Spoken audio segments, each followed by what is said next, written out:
আসসালামু আলাইকুম আরহামাতুল্লাহ। প্রিয় দর্শক, আজ আমরা আলোচনা করব কিভাবে বিপদ থেকে বাঁচা যায় রাসূল সাল্লাল্লাহু আলাইহি সাল্লামের তিনটি অমূল্য উপদেশের মাধ্যমে, যা কোরআন ও হাদিসের আলোকেই প্রমাণিত। চলুন শুরু করি।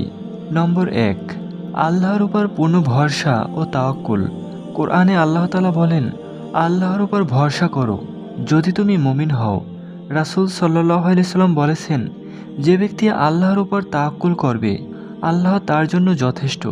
অর্থাৎ বিপদের সময় আমাদের প্রথম কাজ হতে হবে আল্লাহর উপর বিশ্বাস রাখা এবং তার সাহায্যের জন্য নির্ভর করা। নম্বর ২, নিয়ত আমলকে পবিত্র রাখা।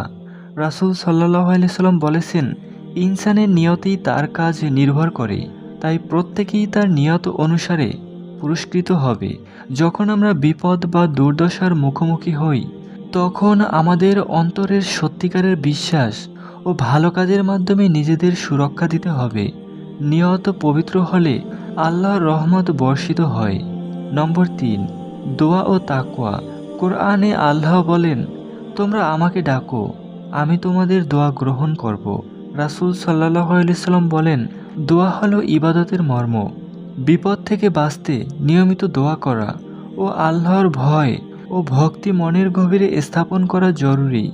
এই দুইয়ের মাধ্যমে আমরা আত্মিক শক্তি পাই এবং বিপদের মোকাবিলা করতে পারি।